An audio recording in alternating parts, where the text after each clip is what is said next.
Wabarakatuh. Bismillah, alhamdulillah, wassalatu wassalamu ala rasulillah. Mudah-mudahan kita semuanya selalu berada di dalam rahmatnya Allah. Amin ya Allah ya rabbal alamin. Kali ini saya ingin membahas, ada yang bertanya kepada saya perihal gaya nih. Perihal gaya, gaya apa yang dia tanyakan itu perihal gaya 69. Dia bertanya apakah hal itu diperbolehkan di dalam fikih ataupun diharamkan. Sebelumnya mohon maaf sekali ya jika didengar akan apa yang saya jelaskan misalkan agak sedikit tabu begitu ya, karena saya membahas hal yang seperti inilah gitu, yang mana bagi sebagian orang mungkin hal ini cukup tabu didengar, tetapi jangan berpikir negatif karena apa yang saya sampaikan ini adalah dasar ilmu yang ingin saya sampaikan. Karena apapun itu ya, di dalam beribadah kita itu diatur oleh aturan agama ya, diatur oleh fikih, sehingga tidak ada kehamhaman lagi gitu bagi kita yang belum mengetahui apakah ini diperbolehkan atau tidaknya. Jadi sekali lagi ya, jangan berpikir negatif akan apa yang saya sampaikan ini ya. Apalagi kan saya ini wanita gitu ya, seolah mungkin agak kurang pantas lah kalau wanita berbicara hal seperti ini. Nah, jadi ada yang bertanya sekali lagi kepada saya, apakah diperbolehkan di dalam Islam jika suami istri itu melakukan hubungan seksualitas dengan menggunakan gaya 69. Jika yang udah berumah tangga lama mungkin udah pada paham ya apa itu gaya 69. Tapi jika ada yang belum paham, misalkan ada yang belum paham gaya 69 itu gimana sih gitu. Misalkan yang baru nikah gitu yang belum paham. Jadi gaya 69 itu adalah posisi sang suaminya di bawah tuh biasanya suaminya di bawah dan posisi sang istrinya itu di atas. Tapi tidak seperti itu juga sih terkadang.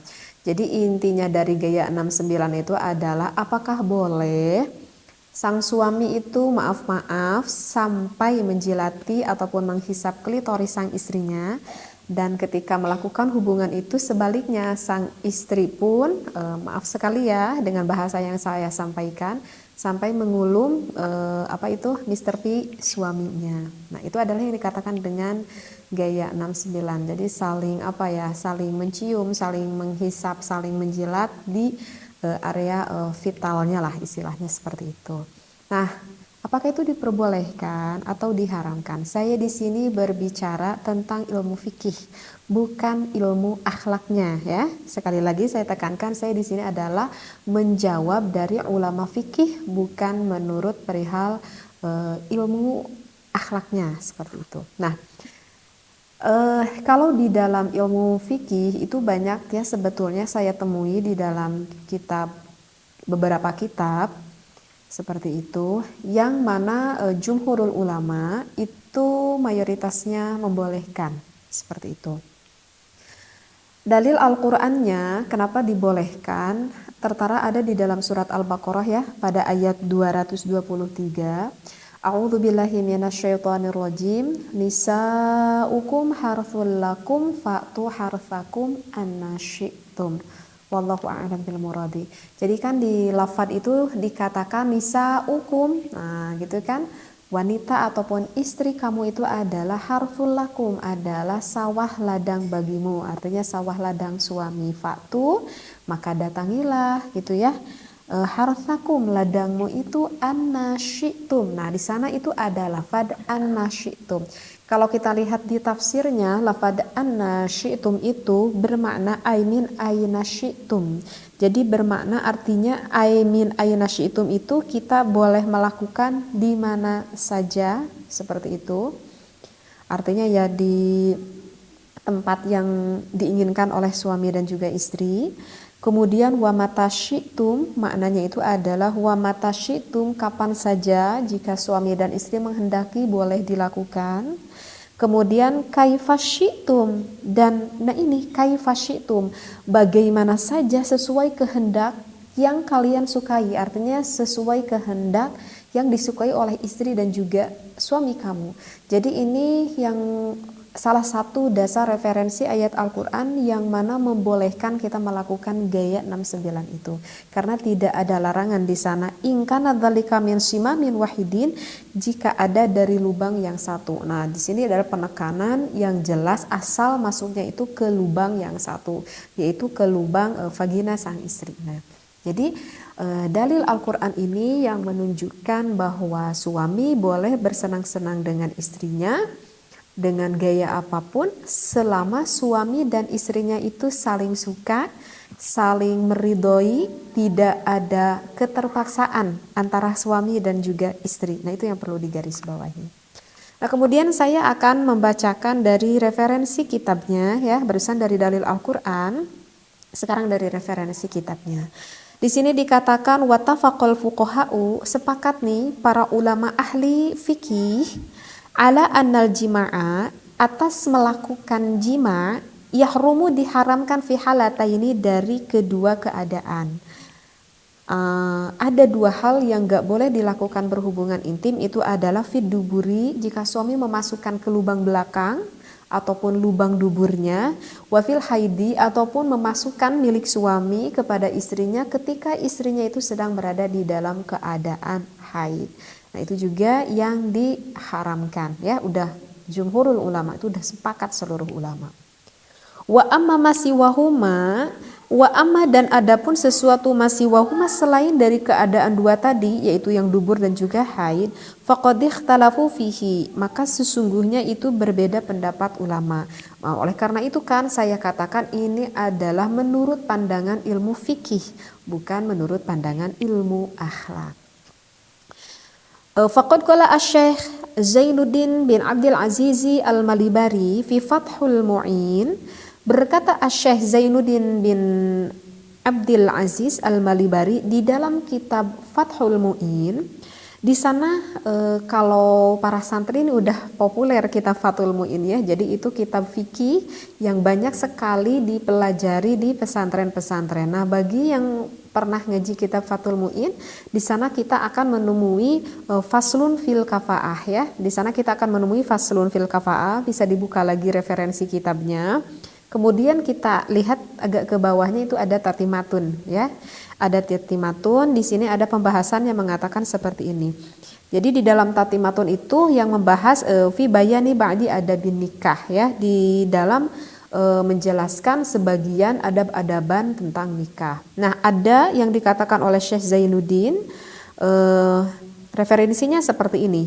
Ya juzu, diperbolehkan li zauji, bagi suami, kullu tamattu'in, boleh sang suami bersenang-senang ya, boleh suami bersenang-senang minha, dari istrinya, bima siwa halqati duburiha, selain ataupun kecuali dengan sesuatu yang berada di lubang duburnya, lubang dubur sang istri, dari lubang belakang. Nah, itu enggak boleh.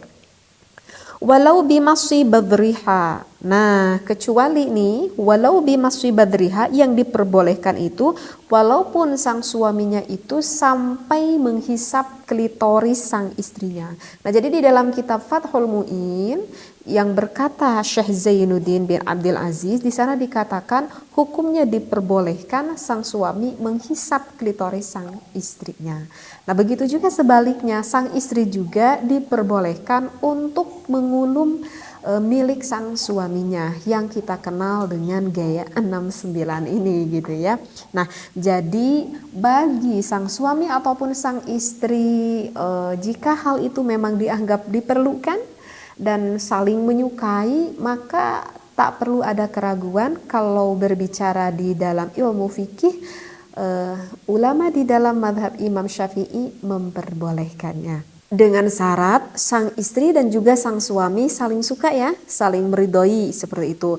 Kalau misalkan istrinya nggak mau gitu, kalau misalkan pengantin baru gitu ya, itu kemungkinan kebanyakan para istri tuh nggak mau gitu ya, karena mungkin agak jijik juga gitu ya, dan merupakan hal yang sangat di luar bayangan mungkin, sehingga nggak mau melakukan hal itu. Nah, tetapi kalau misalkan dengan berjalannya waktu dengan sedikit suami merayu-merayu begitu ya, kebanyakan sih wanita tidak akan merasa keberatan sih seperti itu. Nah, saya tidak tahu ya bagaimana yang dirasakan oleh suami dan juga istri Anda di rumah gitu ya. Cuman kebanyakan gitu kalau saya dengar-dengar gitu seperti itu. Eh, Cuman sih yang perlu diingat ya di dalam berbagai gaya gitu ya. Di dalam berbagai gaya ini sih sebetulnya ya memang tak perlu diajarkan juga ya. Maksudnya tak perlu diajarkan karena dengan instingnya nanti suami istri juga sih apa itu akan memahami apa yang dia inginkan sebetulnya. Jadi yang ingin saya titik beratkan di sini itu adalah bukan gayanya itu sih sebetulnya, tetapi hukumnya itu apakah diperbolehkan atau tidaknya. Jadi yang ingin saya sampaikan bukan gayanya tetapi hukumnya. Nah, kalau bertanya hukumnya di dalam fikih ya diperbolehkan. Dan harus diingat ya, wahai para suami dan juga istri, di dalam melakukan berhubungan seksualitas itu merupakan ibadah ya, itu merupakan ibadah bahkan yang besar sekali pahalanya. Jangan dikira ini bukan ibadah, ini adalah suatu ibadah yang besar sekali pahalanya dan banyak sekali kemanfaatannya. Yang namanya ibadah pasti itu akan diawali dengan yang baik, akan diakhiri dengan yang baik dan dilakukannya pun dengan yang baik pula. Kenapa saya berkata seperti ini? Udah saya terangkan barusan ya, bahwa untuk gaya-gaya hal seperti ini sebetulnya tidak perlu diajarkan gitu ya. Artinya yang baik ini adalah jangan sampai kita mengetahui akan posisi ini, gaya ini dari sesuatu yang diharamkan oleh Allah. Misalkan nih biar takut ada yang gak paham, misalkan pasangan suami istri mengetahui hal ini itu bukan dari instingnya ataupun bukan dari keinginan sang istrinya misalkan. Tetapi hal itu diketahui oleh suaminya itu misalkan, maaf ya, itu dikarenakan sang suaminya itu sebelumnya itu melihat dulu film porn gitu ya. Paham ya maksudnya film porn? Jadi kalau misalkan sang suami mengetahui ini dari film porn, berarti kan yang dia ketahuinya itu bukan dari hal yang positif. Artinya yang dia ketahui itu dari hal yang negatif. Maka itu tidak akan menjadikan sebuah ilmu. Dan apakah akan mendapatkan efek negatifnya? Iya, akan mendapatkan efek negatifnya. Karena terkadang ada yang bertanya juga kepada saya itu seperti ini, apakah boleh nih bagi suami istri karena agar menambah ilmu, dia berniatnya baik nih, ingin menambah ilmu, bagaimana sih gaya-gaya gitu ya, ataupun dia ingin mendapatkan gairah seksualitas dari sang suami dan sang istrinya, tapi aku lihatnya sama istri kok bareng-bareng gitu kayak kata suaminya. Apakah itu diperbolehkan atau tidak? Maka jawabannya itu adalah tidak diperbolehkan walaupun sang suami dan juga sang istri melihatnya bareng-bareng, walaupun punya niat, perasaannya niatnya itu adalah baik karena ingin membangkitkan gairah syahwatnya, ataupun bertujuannya baik menurut dirinya karena ingin menambahkan ilmu menurut pemikirannya, tetapi itu adalah apa yang dia pikirkan itu adalah mencari dari hal yang diharamkan. Maka sesuatu yang dicari dari hal yang diharamkan oleh Allah, maka hasilnya pun nanti tidak akan baik.